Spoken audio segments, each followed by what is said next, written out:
Coming up on State of Events, the Bay Area reacts to the deadly terrorist attacks in Sri Lanka. And a new video shows why funding for new Muni trains have been cut. State of Events starts now.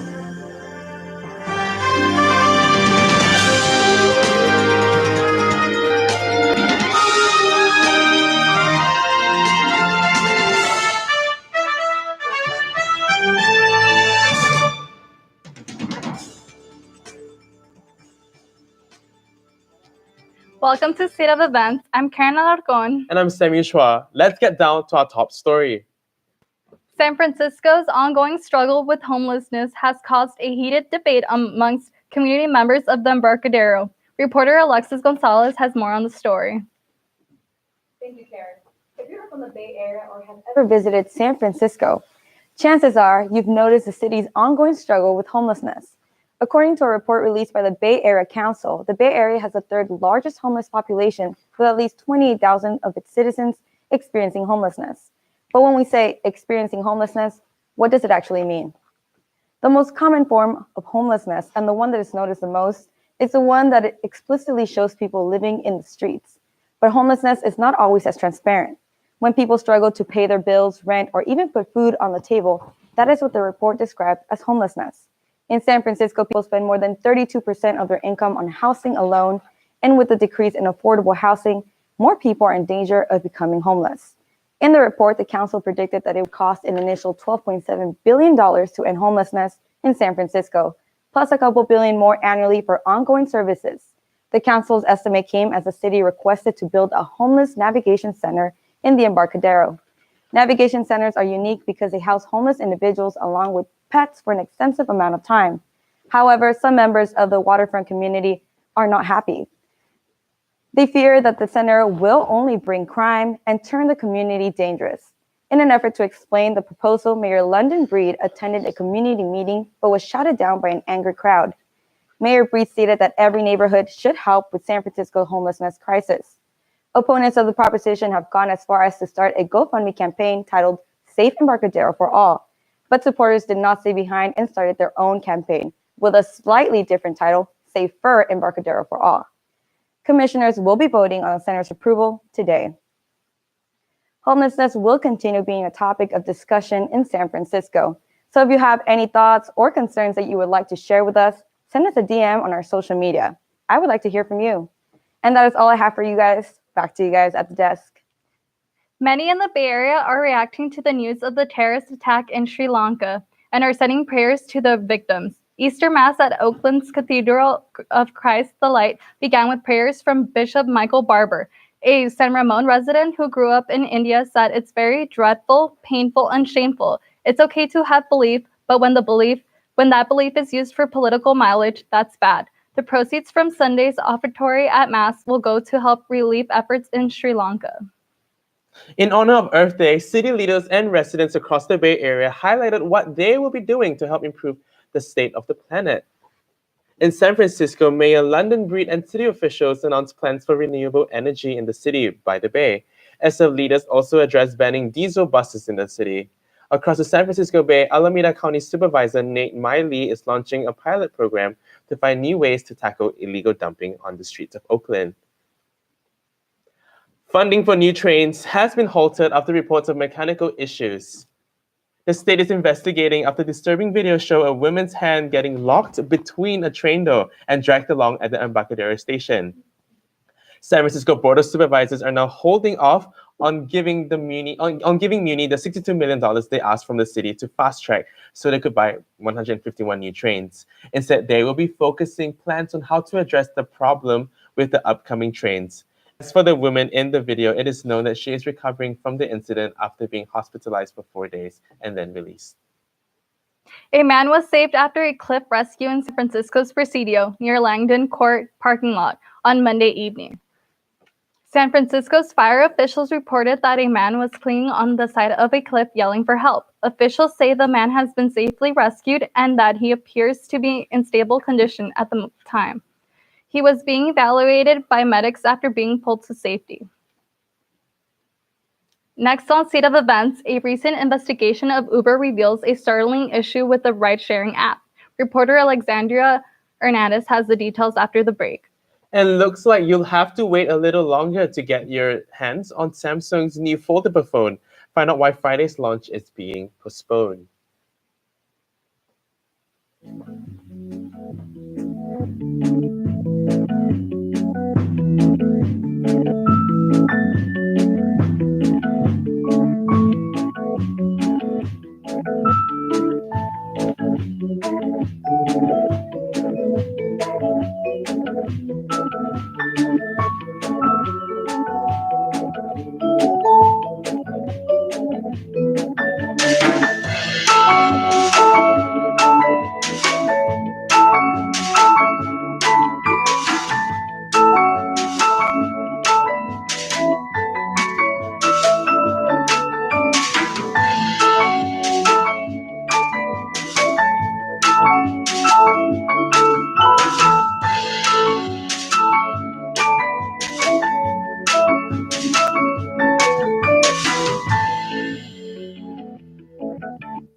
When it's time to choose healthcare for your teen, you want the best.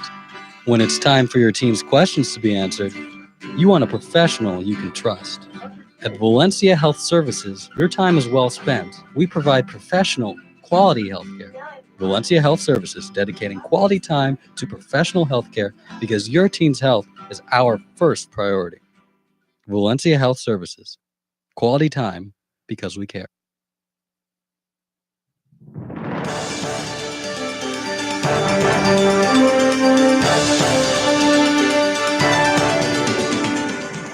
Welcome back to State of Events. Recent cases of sexual assault surrounding Uber has riders wondering if it's safe enough to ride. Reporter Alexandra Hernandez has more on the story. I'm here in front of Uber headquarters in downtown San Francisco. A recent investigation has revealed 103 cases of sexual assault by Uber drivers. This raises the question, is Uber safe or should customers be concerned? I called up an Uber and the guy I was with seemed very aloof, driving through red lights and passing lanes very fast. We just said, hey, we have to get out of the car. And then I reported it and I didn't get much of a response back from Uber, but it was really dangerous. And I'm never driving with Uber again. I was in New York and my phone ended up dying. The car I got into wasn't really a taxi. He ended up charging me like $200. Otherwise, he threatened to take my stuff. I'm pretty lucky that I was just able to get out. 21-year-old Samantha Josephson got into the wrong Uber after a night out with friends. Her body was later discovered in a field and the driver was charged in her murder. This girl went out and her friends weren't watching out for her. And I mean, we should all be responsible for ourselves, but also let's watch out for the people that are around us too. Uber's online safety tips advise customers to check the license plate, driver photo, and name that is listed in the app before getting in the vehicle. Uber's response to Josephson's death has been to create a new alert system that sends notifications reminding riders to make sure they have the correct ride. It's important, I think, as a woman to have a voice. Say how you feel. I'm uncomfortable with this situation and, your priority. In San Francisco, I'm Alexandra Hernandez. And you just can't escape the scooter craze in big cities. Reporter Nicole Ginsky has more on how it's impacting San Francisco. You may have noticed numerous scooters scooting around the city. Citygoers can pick up a scooter anywhere going to the Spin or Scoot app. Residents may have noticed a decrease in scooters around the city, especially from big names such as Bird and Lime. The city of San Francisco did not grant these companies a permit for the scooter pilot program. Luckily, if you're wanting to take one for a quick ride, Scoot and Skip received approval. Tourists seem to love the quick and easily accessible transportation it provides. Oh, it's awesome. I really enjoyed it. But residents are outraged about the safety of the scooters and problems arising from them. I thought they were kind of dangerous in a way, but I did like them because they're easy to ride around. I actually had a family friend who was not wearing a helmet going too fast on one, and she turned, fell off, and she hit her head on a statue, and she now can't hear out of one of her ears. So I'm personally against them just because I know how dangerous they are and can be. It seems for Bird and Lime, people were getting injured due to the lack of regulations enforced with the scooters. Skip scooters now specify on their equipment that a helmet must be worn while riding. Bird is facing backlash after being forced out of San Francisco. During the proposal process, they're releasing more scooters into the city than allowed. Bird scooters are dockless, leading to mass amounts of scooters being left in the sidewalks, on roadways, and leading to injuries and upset residents. Skip and Scoot were the only companies that met SFMTA standards and received a 1-year grant. While it is too soon to tell if these scooters will stick around after the year is over, one thing is clear, that you just can't escape the tech world in San Francisco. Reporting from San Francisco, I'm Nicole Gitsky with State of Events. Police are looking for a car caught on camera following a girl in Vacaville. The girl can be seen hiding behind a blue truck waiting, but then the car returns and tries to approach her one more time.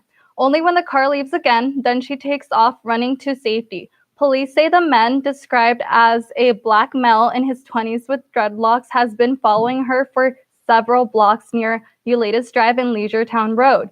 They do not know the driver's intentions, but they are using this video to remind kids to be extra careful while walking to and from school. A peeping Tom in Walnut Creek has been arrested after allegedly using a camera on his shoe to try to look up the dress of a girl. Police say the man, identified as Jax Bloxham, was in an Apple store at 1200 South Main Street around 3 p.m. Sunday and had placed a camera on top of his shoe before moving his shoe under the girl's dress. The girl's father witnessed it and told Bloxham to immediately stop, prompting him to run away. However, officers were able to catch Bloxham and arrest him for annoying or molesting a child under the age of 18. An investigation is currently underway. Authorities on Monday confirmed the arrest of a 54-year-old woman accused of dumping 7 newborn puppies into a Coachella dumpster. The suspect, identified as Deborah Sue Caldwell, was arrested Monday at her Coachella home. She is facing up to 7 counts of felony for animal cruelty. Caldwell was seen stepping out from a white Jeep and throwing the bag filled with puppies into a pile of trash behind Napa Auto Parts Thursday, before driving away. Luckily, a man rummaged through a dumpster shortly after discovering the puppies and brought them to the store. The puppies are now being cared for at the rescue organization. Samsung has pushed back this week's planned public launch of its highly anticipated $2,000 foldable phone after reports that reviewers' phones were breaking. The company planned to release the Galaxy Fold this Friday, April 26th, but instead will run more tests and announce a new launch date in the coming weeks. Samsung said it will find better ways to protect the screens and explain to people that the outside protective layer must stay on. Contract employees who do work for Southwest Airlines were seen staging demonstrations at airports across the Bay Area and California on Monday over working conditions and the airline's use of non-union contractors.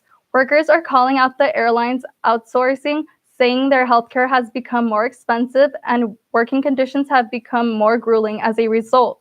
The SEIU claims these conditions have become extremely bad, that it's affecting passenger safety. According to authorities, an inmate on death row at San Quentin was found dead in his cell on Saturday morning. The 35-year-old man was found as unresponsive, although life-saving measures were performed. He was pronounced dead at 6:49 a.m. The cause of death is unknown at this time, but officials say an autopsy will be done. He was sentenced to death in Los Angeles County in 2009 for the murder and has been on death row since.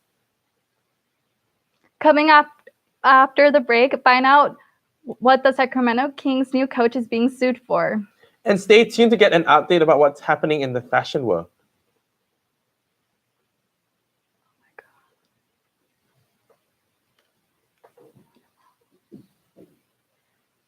There are many important days in your child's life. Their first birthday, their first big game, their first day of school. Choosing the right school for your child sets them on a path for success. Apply on time. It's for your family's future.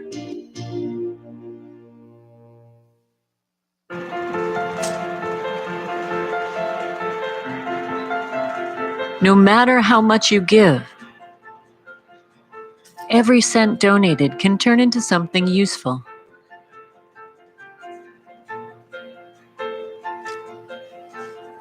Take part in building homes. Take part in building hope. Habitat for Humanity, Greater San Francisco, building homes and hope in Marin, San Francisco, and the Peninsula. Claudia is a pre-med student in search of a global health experience. She desires a program abroad that provides cultural immersion. Claudia wants a credible program that affirms her interest in the medical field. Most importantly, she seeks an international, community-based health program. Claudia finds herself with Child Family Health International. How will you distinguish yourself? Visit cfhi.org.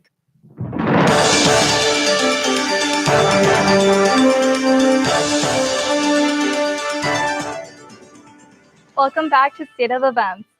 An American chain of luxury is taking a huge step towards attracting young shoppers. Lisa Librignac, please tell us more. That's right. Get ready for a conversation starter. Neiman Marcus invested in Fashionphile, an online retailer that buys and sells luxury goods. Fashionphile was founded in 1999 and promotes itself as an ultra-luxury pre-owner retailer with a 15,000 item category. The question is, will this hurt luxury industry demand for Neiman Marcus, and will it actually reach its goal to attract millennials and Generation Z? Neiman Marcus has 42 locations in the United States and is known to be one of the most prestigious department stores, including designer and luxurious apparel. Some of those locations will serve as Fashionphile drop-off zones for items to be resold. So instead of going through the online process, you can retrieve a quote then and there for the pre-owned item and decide what type of payout you would like. This is not the first time Neiman Marcus has made such a decision. In 2015, the luxurious department store had a brief relationship with the REAL, also known as Fashionphile competitor. Luxury resale is a sensitive business. Paris-based designer store Chanel sued Fashionphile, the REAL, and other sellers over the practice. In 2014, Fashionphile settled with Chanel, agreeing to remove any language from its site that might confuse shoppers that the reseller is affiliated with Chanel. According to a 2019 resale report from the ThredUp, a popular fashion resale business, more than 1 in 3 Gen Zers will buy secondhand items in 2019. Nearly 9 in 10 apparel retailers said they will get into the resale business by 2020. And by 2023, the secondhand market will reach $51 billion in growth, nearly double from what it makes now. So, will this hurt luxury industry demand? Neiman Marcus CEO Jeffrey Van Raydonk, who's worked with other designer stores such as Ralph Lauren and Louis Vuitton, says he is not worried about the re-commerce or growing sustainability movement. It appears the resale market phenomenon is becoming the new mainstream. A female sports reporter has accused new Sacramento Kings coach Luke Walton of sexual assault in a lawsuit. TMZ reported Monday night citing legal documents that Kelly Tennant is suing Walton. The incident happened before Walton became coach of the Los Angeles Lakers in 2016, and while Tennant worked for Sportsnet LA. Walton was let go by the Lakers earlier this month and was hired by the Kings. The Kings said they are aware of the report and are gathering additional information. The team has no other comments at the moment. A hang glider died after crashing into the Pacific Ocean near Pacifica Sunday morning. According to a tweet from the San Mateo County Sheriff's Office, the pilot, later identified as San Francisco resident Christopher Carrillo, tried to make an emergency landing in the water off of Devil's Slide around 4 p.m., but was unable to make it ashore. Carrillo's body was recovered from the water 2 hours later. However, it is unknown if he tried to swim moments before drowning. Reporter Lisa Librignac visited an underground professional wrestling event in Oakland on Friday with one of our State of Events crew members, Chris Harris. It has been going on for 9 years and describes it as a diverse melting pot full of energy. Let's take a look.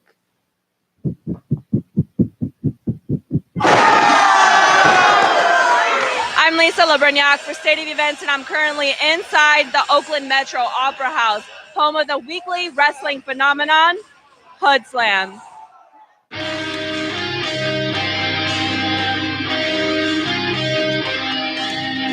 I think wrestling in general, especially when we do it here, it's a perfect mix of athleticism and drama. It's one of a kind. The energy that I give out and the energy that all the performers put out is returned like tenfold. Like the vibe and the just the atmosphere in the room is almost palpable. It's unlike anything I've ever encountered in wrestling or anywhere else for that matter. This is Hood Slam. This is real. Whether or not it's your first time or 100th time, every wrestler's goal is to entertain and, most importantly, make you feel a part of it. With Hood Slam, it's something that is not going through your standard PG pro wrestling, the stuff that you see on TV. It's something totally different, and it's very inclusive. Most of the people that come to Hood Slam have never been to Hood Slam before. Our crowd on every night is usually about 50-50 new people, returning people. So you work with people as well as the ones that work here at Hood Slam. It's kind of like a poetry of motion. We just feel each other. We know what's going on. There's everybody in the back. They want to see everyone do good. They want to see you make it. It's just a lot of love. It's a lot of brotherhood here. And that love shines through each one of their unique characteristics. And a lot of wrestlers, their first couple of years, it's just trying to get comfortable in the ring before they really can find themselves in the ring and let their true personality come and show out. And that's when I met your demigod of death. I'm your demigod of death, Funny Bone. That's my name. Demigod of death? Your demigod of death. My first appearance at Hood Slam, I actually married two women inside the wrestling ring to each other. First ever same-sex marriage in a wrestling ring in the history of professional wrestling. You too can be part of Hood Slam's history. Every Friday in Oakland, I'm Lisa Labrignac with State of Events.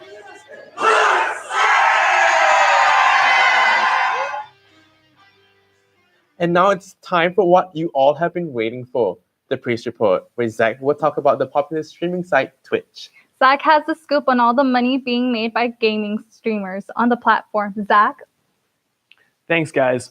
Welcome to another edition of the Priest Report. My name is Zach Priest, and today I'm going to be talking about the ever-growing world of esports. Yes, that's right. Broadcasting your gameplay has become so popular in the last 5 years that people are now beginning to make a career out of it. One website that has established themselves as the go-to place for streaming video games is Twitch.com. Twitch is a website that allows gamers to broadcast their gameplay to audience members. There are 4 main ways for these streamers to make money. The first is ad revenue. Anyone who clicks on the broadcast has to sit through a 30-second ad before watching, much like YouTube. For every person that watches an ad, the streamer gets a little bit of money from Twitch. With an average concurrent viewership of about 10,000 viewers, you would make about $4,000 per month off ad revenue alone. Once your following reaches a threshold, Twitch reaches out to you and wants to make a partnership with you. With a partnership comes 3 more ways to make money. The next is donations. Anybody who watches the stream has the ability to donate as much money as they want. Most people do this because you can add a message to your donation that the streamer will read and respond to. Staying with the situation where you have about 10,000 viewers on average, this means you make about $2,500 off of donations each month. The next perk of being partnered means viewers can subscribe to you. Each subscription is $5, and depending on your viewer count, you can get from $1 to $3 of that. The rest goes to the website. The last way to make money is off of sponsored streams. After you get partnered, other game companies will reach out to you, asking you to play their game for a set amount of time, and they will pay you for it. All of these factors combine for around $15,000 to $20,000 a month if you are in that 10,000 viewer range, meaning you would make about $150,000 per year. However, getting to that 10,000 viewer mark takes a lot of streaming, and most streamers don't see those kinds of numbers until 4 to 5 years into their streaming career. So if you're someone out there with 2 viewers, keep grinding because one day it could pay off.